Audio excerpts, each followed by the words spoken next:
عزیز ناظرین گرامی، امید ہے کہ آپ سب خیریت سے ہوں گے اور آپ کے لیے ہمیشہ دعا گو ہوں کہ خدائے قدوس آپ سب کو عمر کی درازی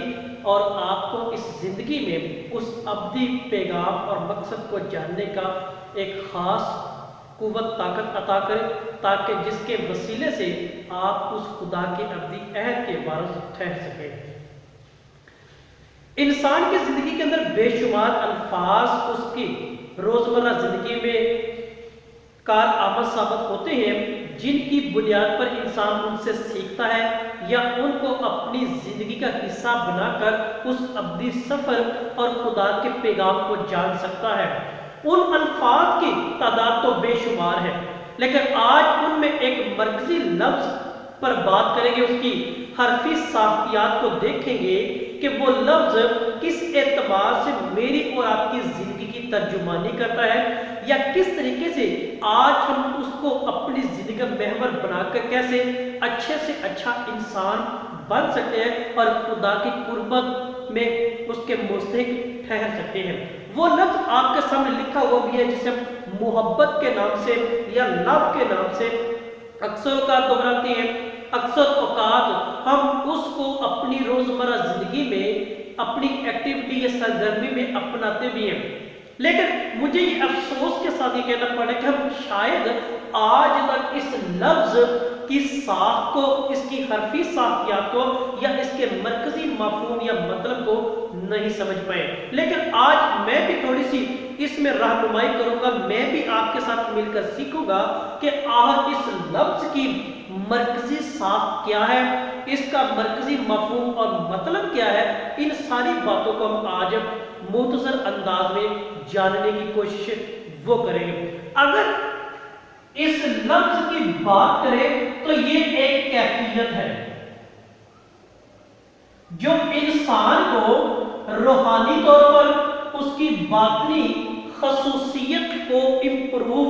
یا بہتر بنانے کے لیے بیان کی جاتی ہے۔ لہذا یہ جو کیفیت ہے نا، یہ انسان کو انسان کے قریب لانے کا ذریعہ ہے، یعنی یہ کیفیت انسان کو انسان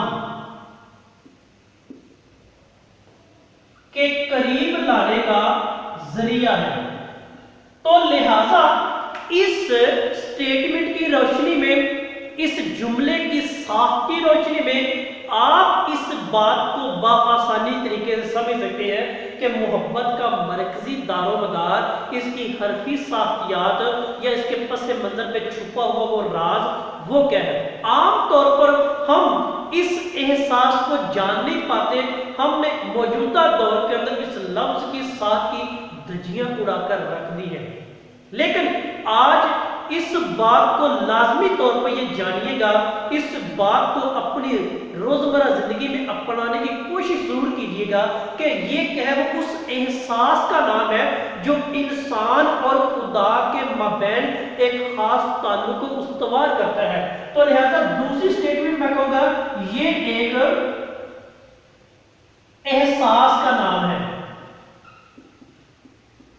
وہ احساس کیا ہے؟ انسان اور خدا، رب کائنات، اس کی حضوری، اس کے قریب، اس کے جلال اور اس کی نعمت و برکتوں کو جاننے کے لیے جو قریبی مرکز اور مفہوم جو ذریعہ ثابت ہوتا ہے وہ محبت ہی کہلاتا ہے۔ تو لہٰذا اب ہم بات کر لیتے ہیں اس لفظ کی ساخت پر، یعنی اب ہم اس کو کریں گے حرفی ساخت پر، تاکہ اس لفظ کی وہ پہچان ہمیں آسانی کے ساتھ ہو سکے کہ کون کون سے حروف، کون کون سے حرف اس لفظ کی بناوٹ، اس لفظ کا حصہ، اس کو مل کر ایک مجموعہ محبت کا نام وہ دیتے ہیں۔ اگر ہم سب سے پہلے بات کریں تو محبت میں لفظ پہلا جو حرف ہے وہ ہے میم کا، دوسرا وہ ہے ہے کا، تیسرا حرف ہمارے پاس آتا ہے وہ بے کا، اور چوتھا حرف ہمارے پاس آتا ہے وہ ہے تے کا۔ یعنی یہ چار حروف تہجی جو اس لفظ کی ساخت، اس میں اپنا اپنا حصہ مل کر ادا کر رہے ہیں، اور یہ چاروں لفظ حرف کیا مل کر اس لفظ کو ایک مجموعی تاثر، ایک مجموعی نام اور ایک مجموعی مفہوم دینے کی کوشش کرتے ہیں، جو ابتدائے کائنات سے چلتا ہوا اب تک آ رہا ہے، اور یہ چلتا چلے گا جب تک یہ دنیا، یہ خدا کی کائنات قائم و دائم ہے۔ تو لہٰذا ہم سب سے پہلے جانیں گے یہ جو میم اس حرف کی ساتھ میں پہلا مرکزی رکن، اس کا ایلیمنٹ کے طور پہ کہتے ہیں، تو یہ لفظ حرف کیا ہے؟ اس لفظ کی پہلی جو ساکھ ہے، پہلا جو بطور رکن ہے، وہ اس کا کیا مطلب اور مفہوم اخذ کرتا ہے۔ تو لہٰذا یہ سادہ لفظوں میں کہہ رہے ہیں کہ میم یہاں پہ کہہ رہا ہے منشاء محفل کہہ رہے ہیں، اس کا جو مرکزی مفہوم منشاء محفل ہے۔ محفل یعنی یہ دنیا ہے، اس دنیا کے اندر خدا نے وہ احساس بنیادی انسان کے اندر پیدا کیا جو محبت کی بنیاد پر ہی قائم تھا۔ ہم اس بات کو دیکھیں تو انسان مٹی کا پتلا بنایا گیا تو اس کے نطر میں دم ہوگا تھا، وہ کہتا وہ منشاء محفل تھی، یہ دم ہوگا تو محفل روح رواں ہوگی، محفل اپنی منزل تک جانے کے لیے، محفل اپنے منزل کو پانے کے لیے وہ مرکزی کردار کو ادا کرے گی۔ جب یہ چیز آئی تو انسان کو یہ بتا دیا کہ تم اپنے اس کو حافظے میں رکھنا ہے، تو یہ دوسرا ایک ہے حافظ حل ہے، یعنی انسان کی فہم، انسان کی فراست کے اندر یہ چیز ڈال دے گی کہ تو خدا کی محبت کا تو عمدہ شاہکار ہے جو تجھے دیگر مخلوقات پر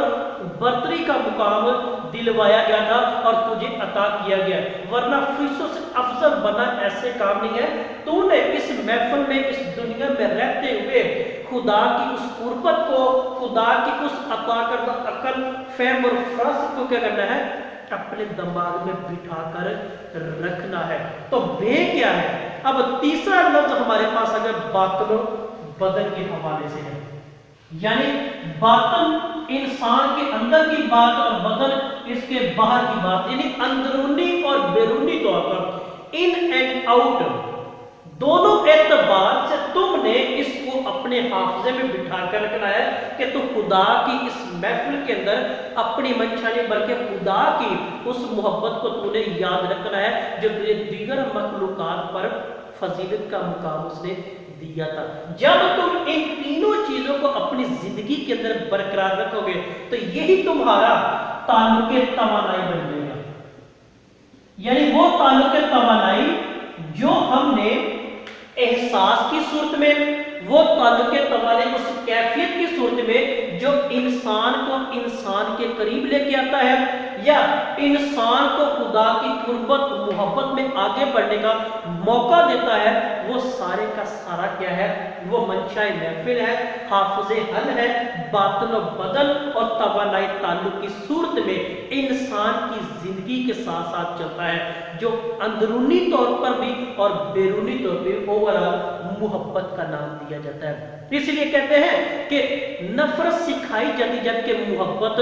ہو جاتی ہے۔ اب محبت جو ہو جاتی ہے وہ اسی چیز کی بنیاد پہ جو انسان عقل اور دانائی، حکمت، فہم اور فراست اور خدا کی وہ پہلی ابتدا جو انسان کو تخلیق کرنے کے اعتبار سے اس نے وہ اس صورت میں دکھا دی تھی۔ یہ چاروں حروف تہجی انسان کی چاروں طرف سے سراپا نگاری کرتے ہیں جو ابتدا سے لے کر انتہا تک آج موجود بھی ہے۔